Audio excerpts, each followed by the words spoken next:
Part 2, A Voyage to Brobdingnag. Chapter 3. The author sent for to court. The queen buys him of his master the farmer, and presents him to the king. He disputes with his majesty's great scholars. An apartment at court provided for the author. He is in high favour with the queen. He stands up for the honour of his own country.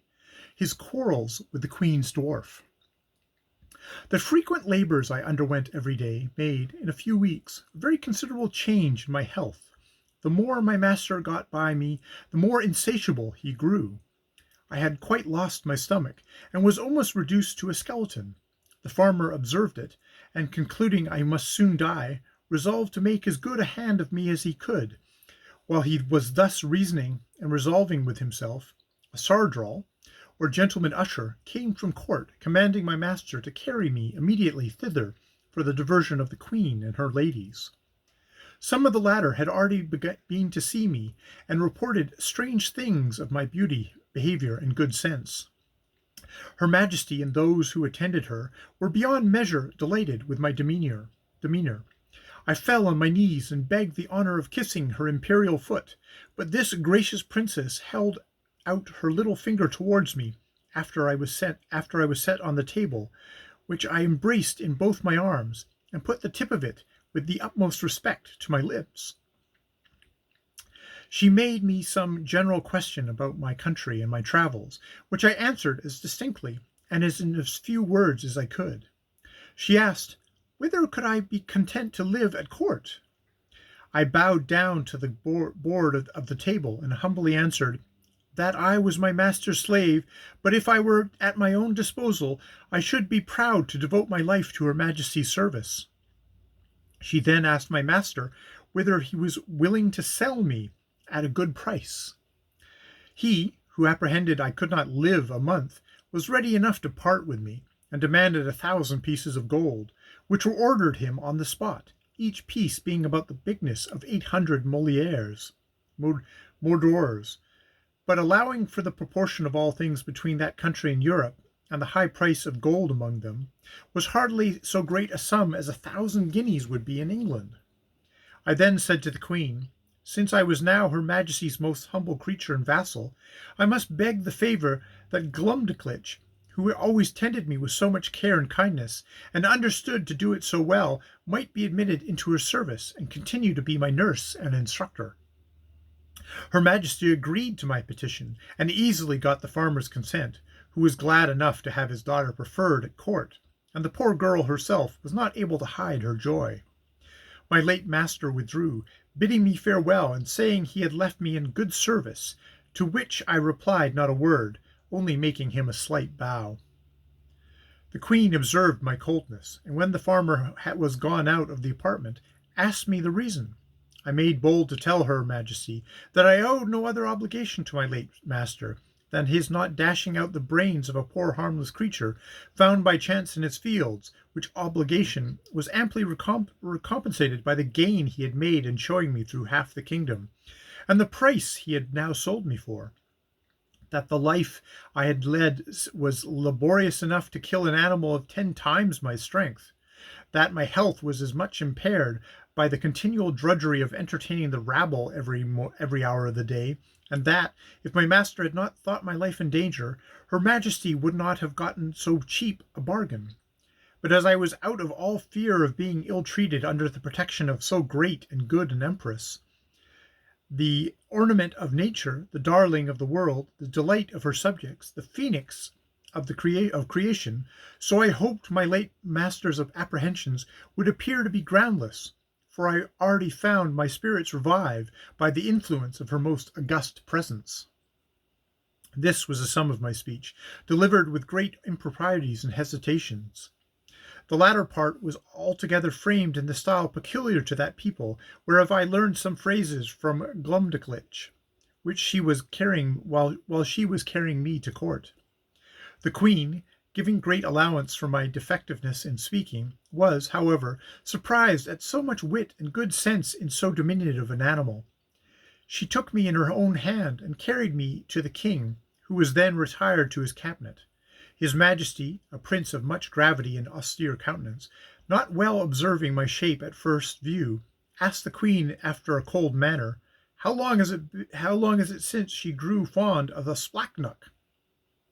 For such it seemed to he took me to be, as I lay upon my breast in her Majesty's right hand. But this princess, who has an infinite deal of wit and humour, set me gently on my feet upon the scrotier, and commanded me to give his Majesty an account of myself, which I did in a very few words, and Glumdalclitch, who attended at the cabinet door, and could not endure I should be out of her sight, being admitted, confirmed all that had passed from my arrival at her father's house. The king, although he be as learned as a person as any in his dominions, had been educated in the study of philosophy, and particularly mathematics, yet when he observed my shape exactly, and saw me walk erect before I began to speak, conceived I might be a piece of clockwork, which in that country arrived to a very great perfection, contrived by some ingenious artist. But when he heard my voice and found what I delivered to be regular and rational, he could not conceal his astonishment. He was by no means satisfied with the relation I gave him of the manner I came into his kingdom, but thought it a story concerted between Glumdalclitch and her father, who had taught me a set of words to make me sell at a better price. Upon this imagination he put several other questions to me, and still received rational answers, no otherwise defective than by a foreign accent, and an imperfect knowledge in the language, which some rustic phrases which I had learned at the farmer's house, and did not suit the polite style of court.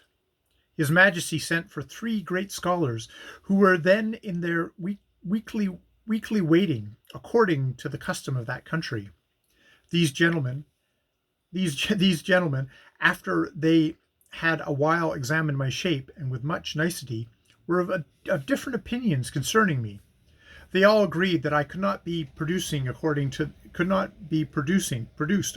the regular laws of nature, because I was not framed with a capacity of preserving my life, either by swiftness, or climbing of trees, or digging holes in the earth.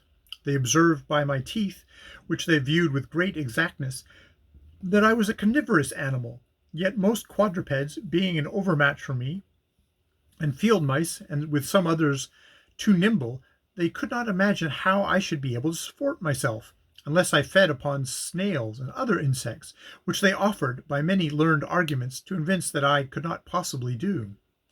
One of these virtuosi seemed to think that I might be an embryo, or abortive birth, but this opinion was rejected by the other 2, who observed my limbs to be perfect and finished, and that I had lived several years, as was manifest from my beard, the stumps whereof they plainly discovered through a magnifying glass. They would not allow me to be a dwarf, because my littleness was beyond all degrees of comparison, for the Queen's favourite dwarf, the smallest ever known in that kingdom, was near 30 feet high. After much debate, they concluded unanimously that I was only Relplum Scalcat, which was interpreted literally lusus naturae, a determination exactly agreeable to the modern philosophy of Europe, whose professors, disdaining the old evasions of occult causes, whereby the followers of Aristotle endeavored in vain to disguise their ignorance, have invented this wonderful solution of all difficulties to the unspeakable advancement of human knowledge. After this decisive conclusion, I entreated to be heard a word or two. I applied myself to the king, and assured his Majesty that I came from a country which abound with several millions of both sexes, and of my own stature, where the animals, trees, and houses were all in proportion, and where, by consequence, I might be able to defend myself, and to find sustenance as any of his Majesty's subjects could do here, which I took for a full answer to those gentlemen's arguments. To this they only replied with a smile of contempt, saying that the farmer had instructed me very well in my lesson. The king, who had a much better understanding, dismissed his learned men, sent for the farmer, who by good fortune had not yet gone out of the town. Having therefore first examined him privately, and then confronted him with me and the young girl, his Majesty began to think that what we told him might possibly be true. He desired the queen to order that a particular care should be taken of me, and was of opinion that Glumdalclitch should still continue in her office of tending me, because he observed we had a great affection for each other. A convenient apartment was provided for her at court.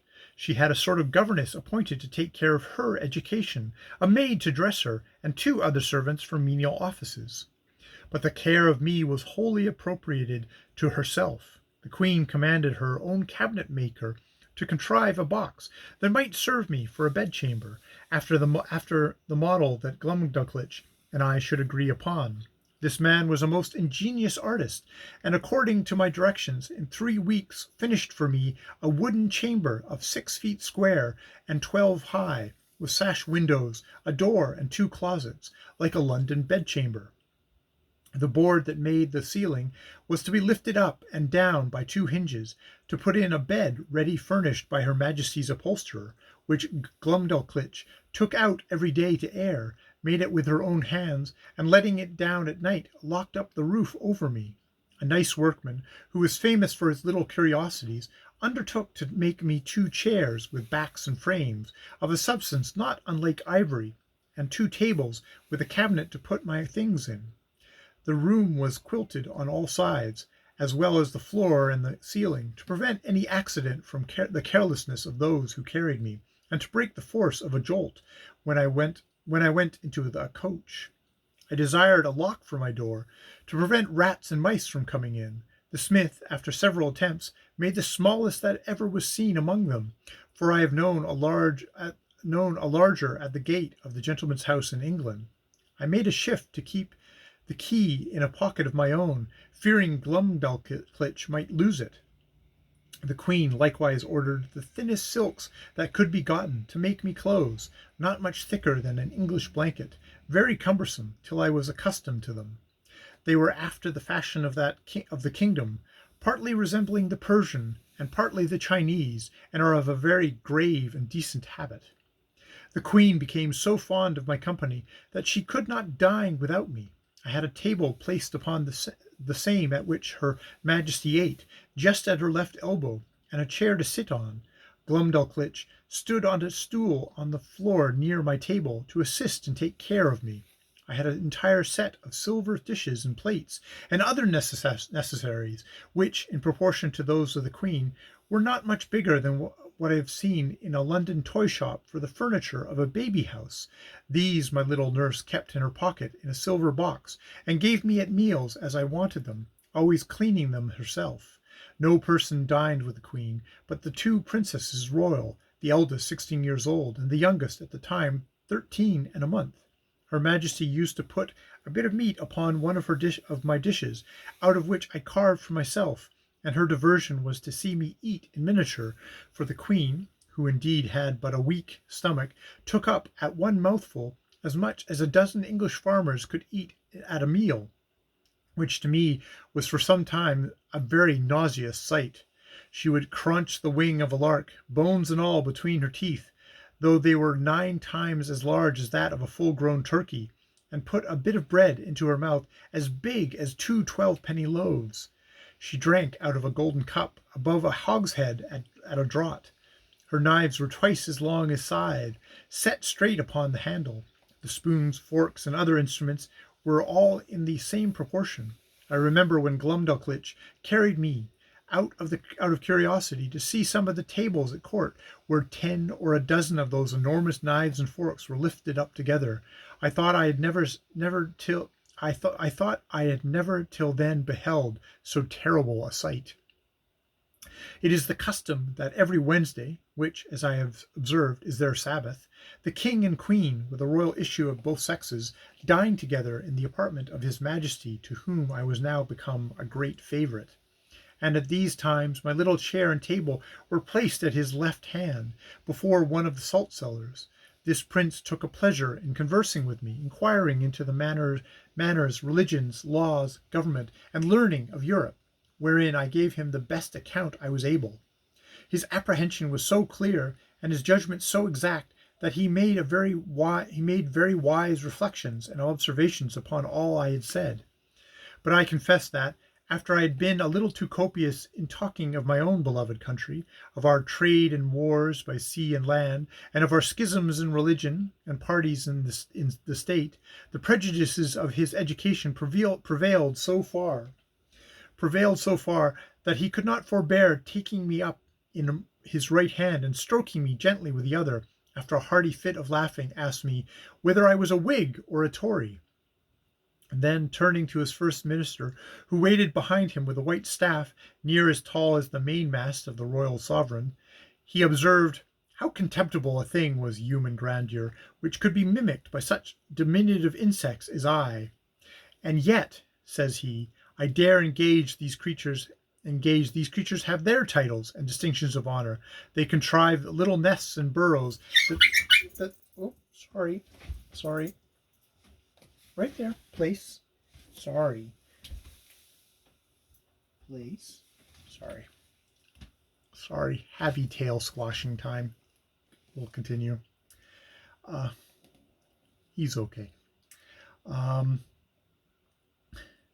I dare engage these creatures have their titles, distinctions of honor. They contrive little nests and burrows that they call houses and cities. They make a figure in dress and equipage. They love, they fight, they dispute, they cheat, they betray. And thus he continued on, while my color came and went several times, with indignation to hear our noble country, the mistress of arts and arms, the scourge of France, the arbitress of Europe, the seat of virtue, piety, honor, and truth, the pride and envy of the world, so contemptuously treated. But as I was not in a condition to resent injuries, so upon mature thoughts I began to doubt whether I was injured or no. For, after having been accustomed several months to the sight and converse of this people, and observed every object upon which I cast my eyes to be of proportionable magnitude, the horror I had at first conceived from their bulk and aspect was so far worn off, that if I had then beheld a company of English lords and ladies in their finery and birthday clothes, acting their several parts in the most courtly manner of strutting and bowing and prating, to say the truth, I should have been strongly tempted to laugh as much at them as the king and his grandees did at me. Neither indeed could I forbear smiling at myself when the queen used to place me upon her hand, looking towards a looking glass, by which both our persons appeared before me in full view together, and there could be nothing more ridiculous than the comparison, so that I really began to imagine myself dwindling many degrees below my usual size. Nothing angered and mortified me so much as the queen's dwarf, who, being of the lowest stature that was ever in that country, for I verily think he was not a full 30 feet high, became so insolent at seeing a creature so much beneath him that he could always affect to swagger and look big as he passed by me in the queen's antechamber, while I was standing on some table talking with the lords or ladies of the court, and he seldom failed of a smart word or two upon my littleness, against which I could only revenge myself by calling him brother, challenging him to wrestle, and such repartees as are usually in the mouths of court pages. One day at dinner, this malicious little cub was so nettled with something I had said to him, that, raising himself upon the frame of his Majesty's chair, he took me up by the middle, as I was sitting down, not thinking any harm, and let me drop into a large silver bowl of cream, and then ran away as fast as he could. I fell over heads and heels, and if I had not been a good swimmer, it might have gone very hard for me, for Glumdalclitch in that instance happened to be at the other end of the room, and the queen was in such a fright that she wanted presence of mind to assist me. But my little nurse ran to my relief, and took me out after I had swallowed above a quart of cream. I was put to bed. However, I received no other damage than the loss of a suit of clothes, which was utterly spoiled. The dwarf was soundly whipped, and as a further punishment forced to drink up the bowl of cream into which he had thrown me. Neither was he ever restored to favour, for soon after the queen bestowed him on a lady of high quality, so that I saw him no more, to my very great satisfaction, for I could not tell what extremities such a malicious urchin might have carried his resentment. He had before served me a scurvy trick, which set the queen a-laughing, although at the same time she was heartily vexed, and would have immediately cashiered him if I had not been so generous as to intercede. Her Majesty had taken a marrow bone upon her plate, and, after knocking out the marrow, placed the bone again in the dish erect, as it stood before the dwarf, watching his opportunity, while Glumdalclitch was gone to the sideboard, mounted the stool that she stood on to take care of me at meals, took me up in both hands, and squeezing my legs together, wedged them into the marrow bone above my waist, where I stuck for some times, and made a very ridiculous figure. I believe it was near a minute before anyone knew what was become of me, for I thought it below me to cry out. But, as princes seldom get their meat hot, my legs were not scalded, only my stockings and breeches in a sad condition. The dwarf, at my entreaty, had no other punishment than a sound whipping.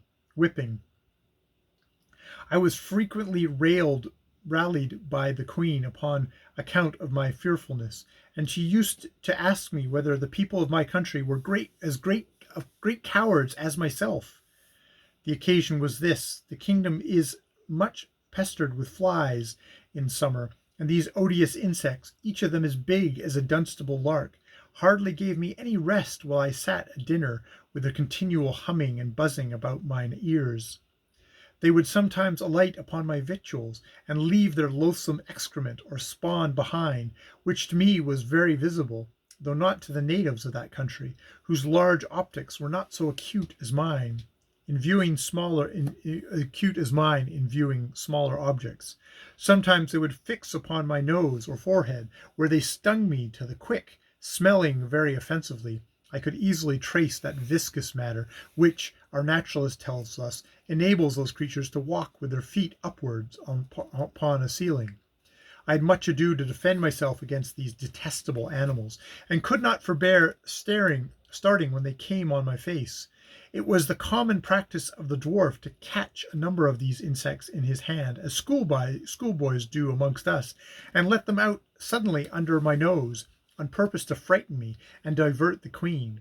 My remedy was to cut them in pieces with my knife as they flew in the air, wherein my dexterity was much admired.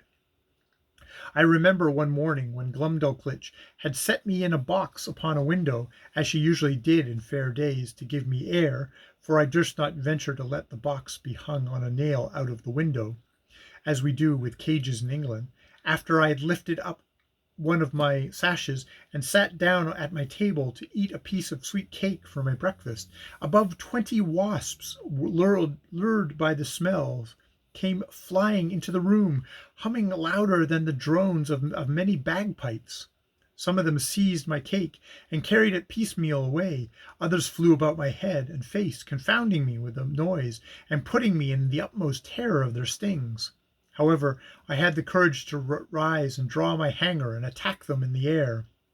I dispatched 4 of them, but the rest got away, and I presently shut my window. These insects were as large as partridges.